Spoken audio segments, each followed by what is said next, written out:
Sufi in, the first one in. Dimu, what's happening? Love, bro. Welcome. What's happening in Toronto, man? I have not been to Canada. Never been to Canada. I been to the D a lot, and I used to stay at this hotel. It was right on the river, and I could see across the river, right to Detroit. I mean, right to Canada. And I used to be like, damn, shit's right there. You can just walk right across the fucking bridge. Motherfucker like me, they probably stop. Like, hold on a second. Hold on, sir. Hold on, sir. What up, Ed? Peace to the God. Big Boo Daddy, what's happening, man? What's going on in Milwaukee, man? Yeah, I heard, people always told me I would like Canada. They're like, yo, you'll like Canada. It's clean. They've been telling me that shit for years. It's clean. You'll like it. Yeah, I'm going to go grab my computer real quick. Real quick. I don't even know. What up, WHTL Urban Radio? Thanks for tapping in today. We'll be popping, son. You got Pop so far. Son should be joining us. There he is. There he's.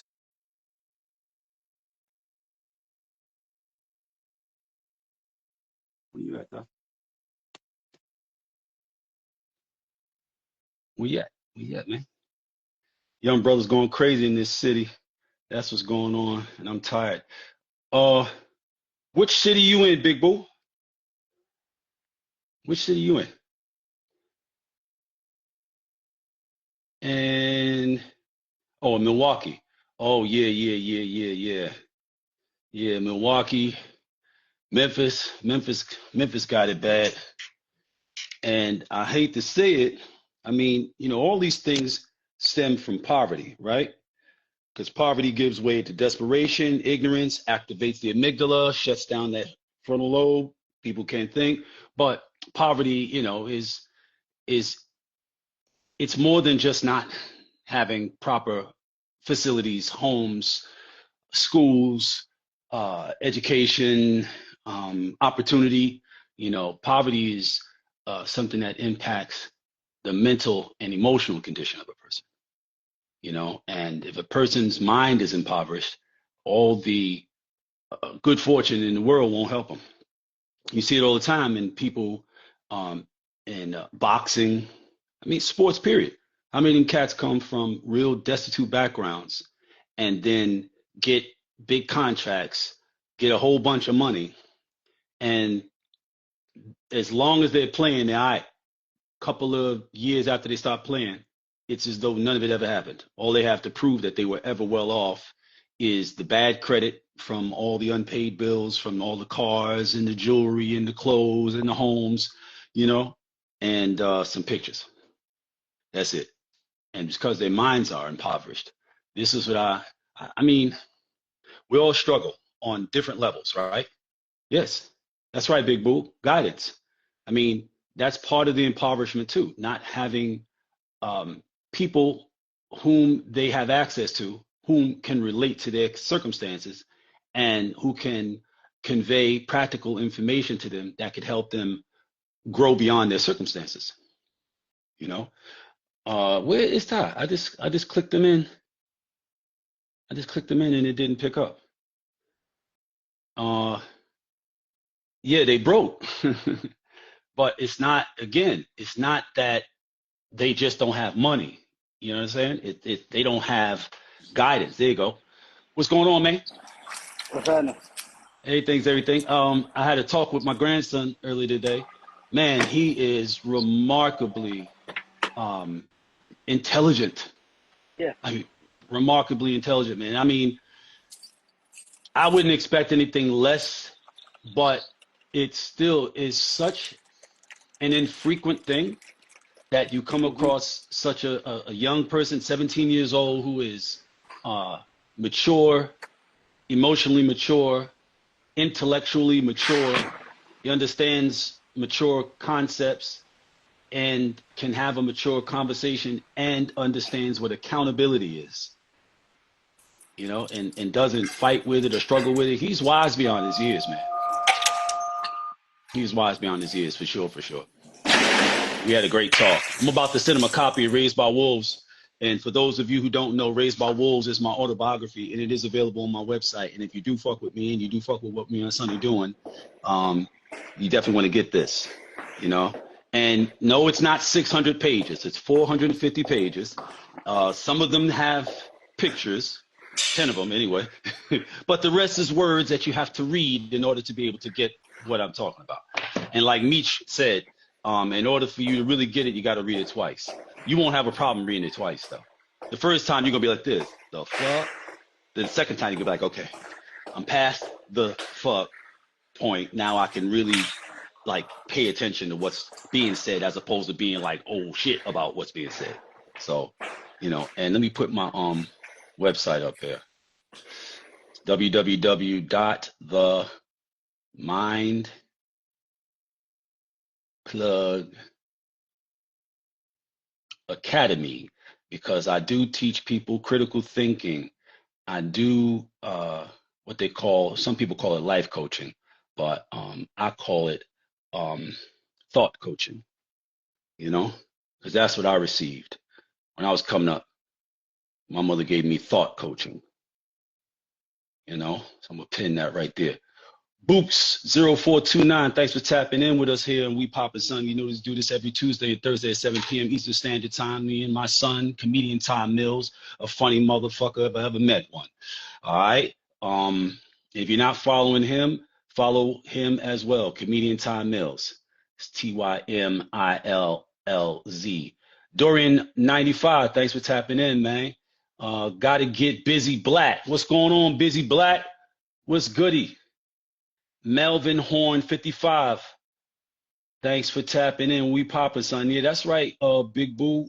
You got it? Do you have it? Do you have Raised by Wolves? Have you read it?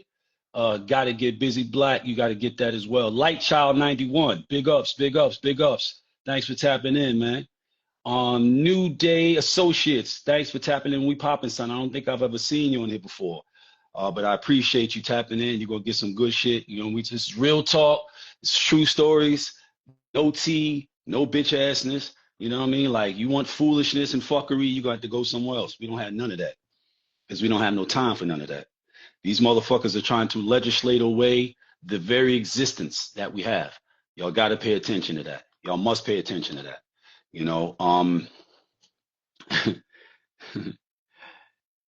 This guy, his shit is falling apart. Tramp, Rump, you know what I'm talking about. His shit is falling the fucking apart, man. He was standing with and I want to say it was the guy from the Fed, but he was standing with one of these guys in his cabin, and he made a statement about the budget for a certain amount of structures, and he included a structure that had been built 5 years prior in the current budget. See, what y'all may never really understand is that this country is a company, it's a corporation, and it's a crooked corporation with like many different sub businesses in it. It's mostly money laundering. Y'all hear about, oh, they send Israel $3 billion a year. Israel gets that money and they kick back a bunch of it. It's like when somebody gets a contract to build a structure and they overestimate the cost. They'll say a $2 million project costs $10 million. Or the other 8 million plus, because they don't even use the 2 million, they get the cheapest materials they possibly can. This is typically what people do. And the other $8 million and change, the people involved on both sides of the situation, they pocket it. And this is normal business in this country. This is normal business. It's all money laundering. And it's gotten worse because people have gotten worse. People have gotten more greedy. People have gotten bolder. some of you will be old before you really realize what is actually going on. And it's going to be unfortunate because the bill is going to be left with the people. You know, I know a lot of y'all hear stuff like that, but you lack the practical understanding to be able to put that into context to understand what it really means to you. And that's unfortunate. That's very unfortunate. But yeah, the dude he was talking to or standing there with, he right in front of everybody corrects Trump, and it's like he's like, "Where you got that from?" Right on the camera. He's like, "Where you got that from?" He's like, "Oh, well, one of the guys, you know, from your office told me." He said, "Yeah, I didn't see that. Did you see that?" "No, I didn't see that." Like, he's standing there looking stupid as fuck, and he's an egomaniac. Like, he's a narcissist. He really, really is bothered by shit like that. He's bothered by being held accountable and called out. That's like a primary common white male behavior. You know, and a lot of black males have it because their minds have been colonized by white males. A lot of black men don't know that their brain is a white man's brain. You know what I mean, son? Yeah, definitely no. Yeah, they got white man's brain, and they swear they like black as they could be, but they're really not. You know what I mean? Like, firstly, Shit about what it is to be black. They never have. And everything that they do understand about being black is something that they don't want to identify with. It's destructive, it's negative, it's undermining, it's unattractive, it's ugly, it's petty, it's useless. Like the things that they are aware of or think of as being black, for the most part, are not positive. For the most part, you feel me? So a lot of them are apprehensive about their own so-called blackness, you know. But of course, you can't be black and in a black community or area, whatever, and be vocal about that. So it manifests itself, the self-loathing, the self-hate, the lack of self-value manifests itself in different behaviors, like the antisocial behavior that results in the so-called black on black crime. You know, like Chinese people don't kill each other, like white people don't kill each other, like Indians don't kill each other. Like people don't kill the people who are closest to them. Like who are you going to kill? Oh, I'm angry, I'm enraged, I want to kill somebody. Let me leave my community and go somewhere else and then find somebody there to kill. No. Mindless people do mindless things right the fuck where they are. They are not motivated to go somewhere else and implement their mindlessness. You know what I'm saying? So yeah, there's no such thing as black on black crime for you. It's just black self-hate. Gotta get busy, black. You still with us? Who else? Who else has joined us? Who else has joined us? Who else? Oh, hey, oh, boo! You got to get it. You don't have it yet. You got to get it. Bostic 3 Britain. What's going on? You got to get it if you don't have it. You got to get it. I appreciate that. You've been following me for years. I appreciate that, man.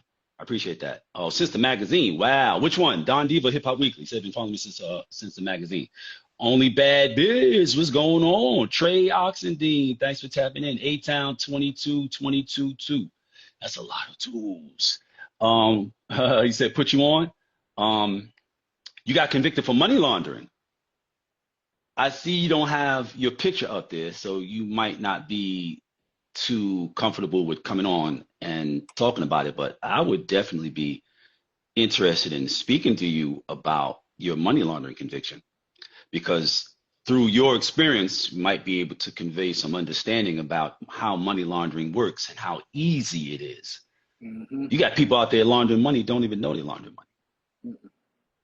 I used to go to this money, what do you call them? Check cashing place, right? Used to be on 157th Street and St. Nicholas Avenue. This is in Washington Heights, upper part of the Harlem, I guess you want to say. I would leave my crack spot on 165th and Walton Avenue. I rocked from 7 in the evening till 7 in the morning. And then, you know, my crew would come in and take over, whatever though. And when I got, across the bridge, because, 65th and Walton, for those who don't know, is in the Bronx, but it's like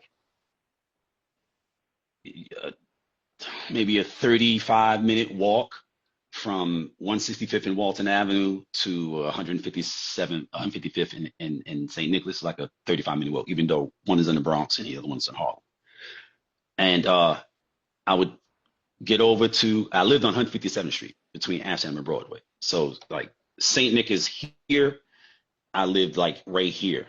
So I would uh, take a cab to 155th and St. Nick, go into the check cashing place. They would just have been opening because when I shut down at 7 o'clock, it would take me about maybe 40 minutes to like, count up everything, see how much money, see how much work is left, you know what I mean? Determine how long that work will last before I have to send some more work or whatever have you.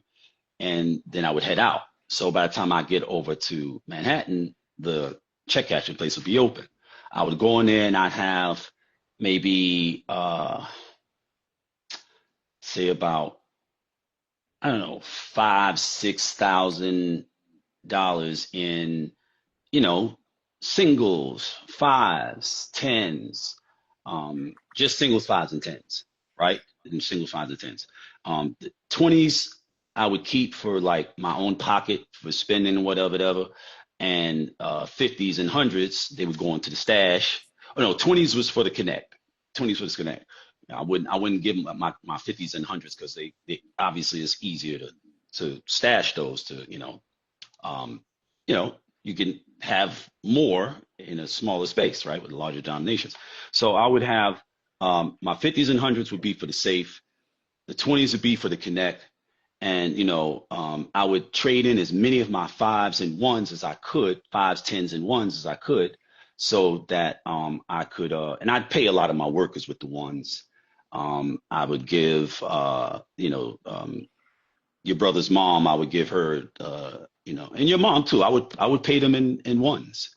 I'd give them the stack of ones like this, like a 2 foot stack of ones, because I couldn't do shit with them. You know what I mean? Like Connect don't want them.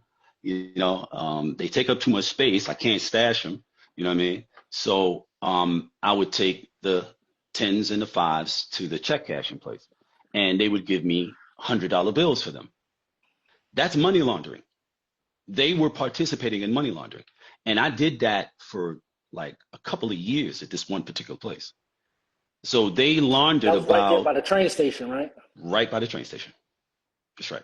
I know exactly So, what you're talking you about. know what I'm talking about, right? I remember So, when you used to get out the cab and go right in there or right. go.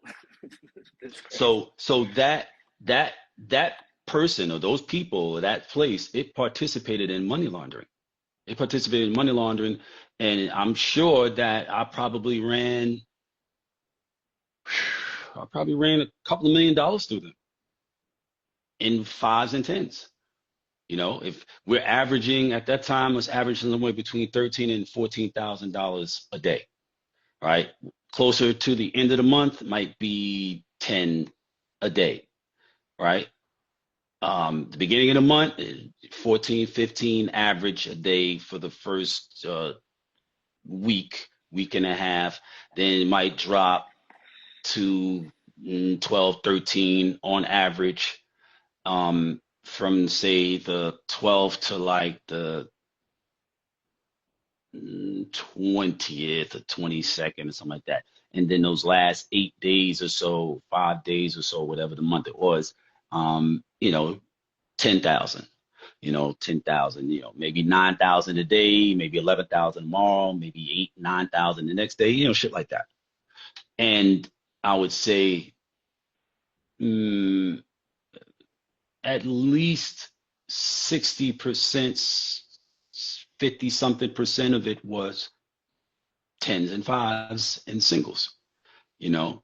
So definitely ran a couple of $1 million through that check cashing place. And I mean they laundered it. This we talking about, this is before I went out of town. So I went to DC in 86. So we talking about 84, 85, 86, 87. Yeah. Yeah, yeah, yeah. 87, 88. You know, different places, different check cashing places, whatever. But I didn't know I was money laundering. I was just changing bills. As far as I was concerned, I didn't know I was money laundering. I didn't know shit about no money laundering. I'm a 10th grade dropout from the hood. I don't the fuck I know about money laundering. I don't know about money laundering. I'm just swapping dollars. You know what I mean? But it's money laundering.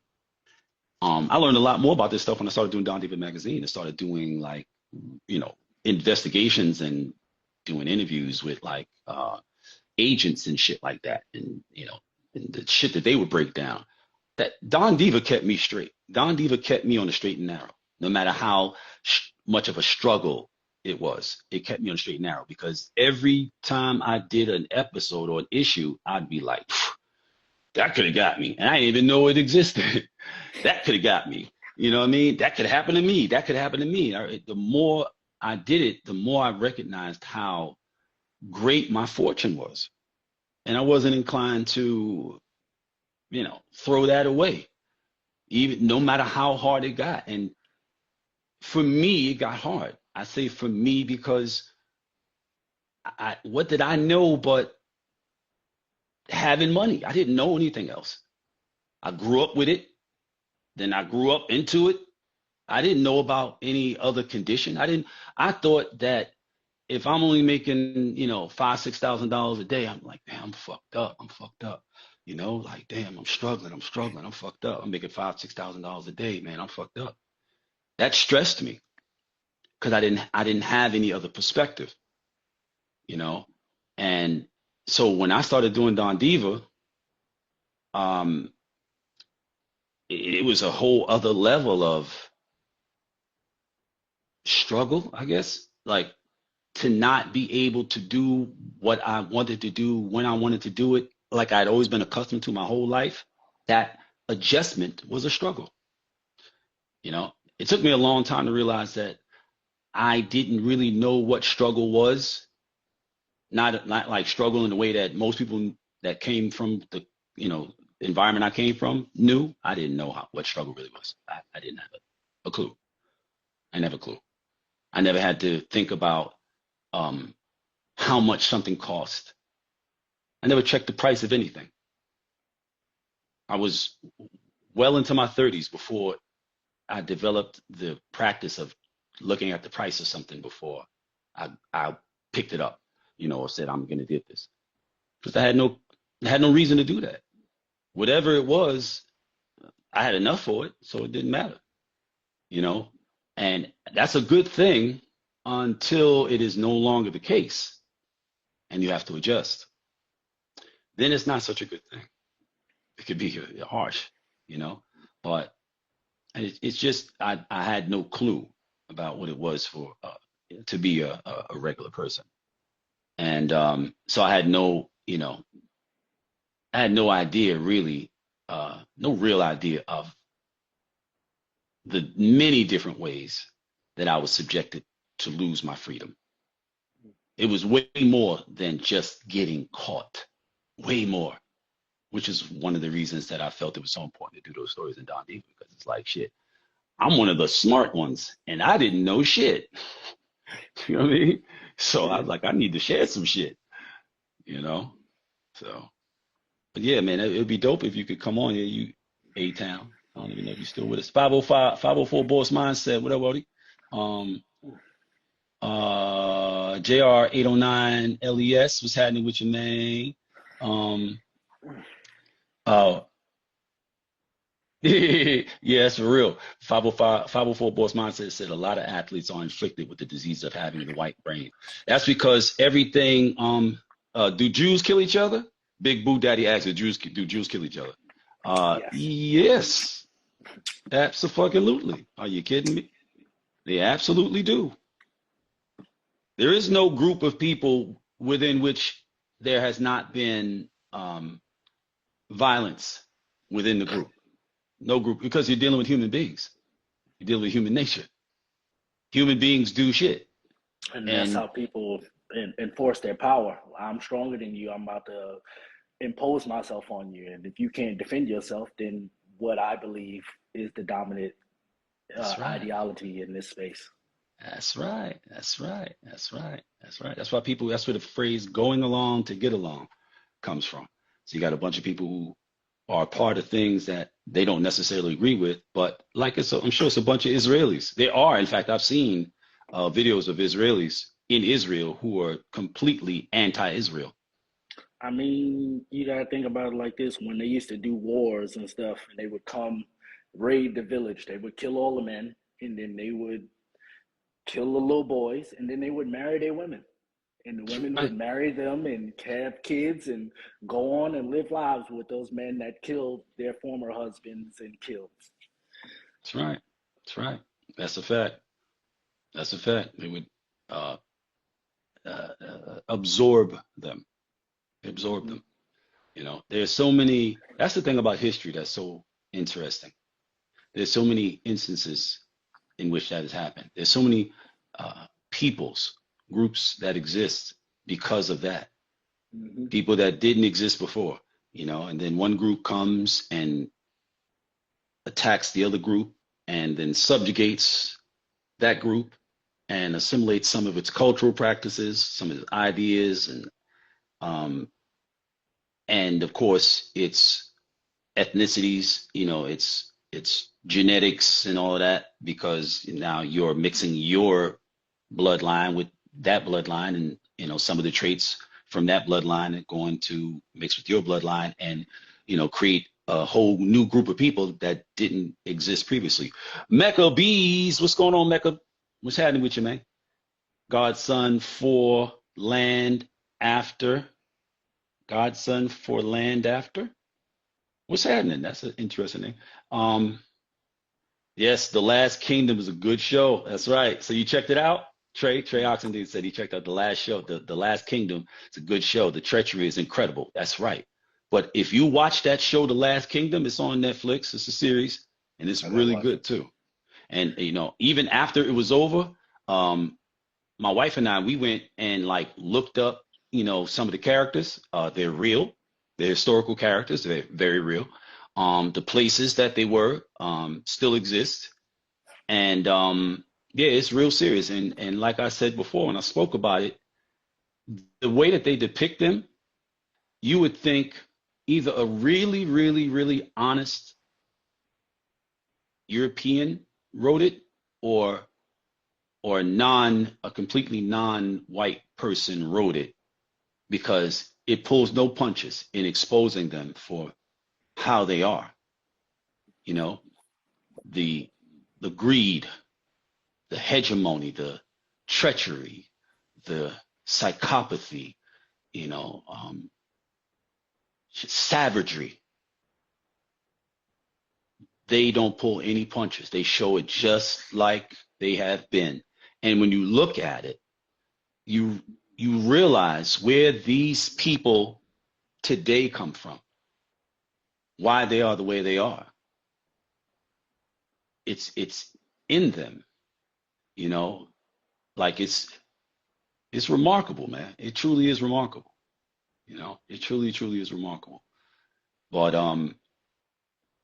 it helps to have insights into people's origins. Like if you were dealing with a person and that person was acting in a certain way, and you were like, yo, what the fuck is wrong with this motherfucker, whatever. And then you find out that their mother was a dope fiend and their father was an abusive alcoholic. Suddenly your perspective on them changes, Mm-hmm. right? Because you have some understanding of what the circumstances around their development were, and you have the ability to say, okay, well, I could see how a motherfucker could turn out to be an asshole coming from that. Oh, and like Hulk Hogan just died, and everybody was talking about he racist, and I I was like, thought he died like a couple of years ago. I'm that is bugging. that is hilarious. That's we're gonna get back to I that in a swear I minute. did. How you thought a nigga already died? Like I what? swear I thought Hulk Hogan died like 4 years ago or 3 years ago.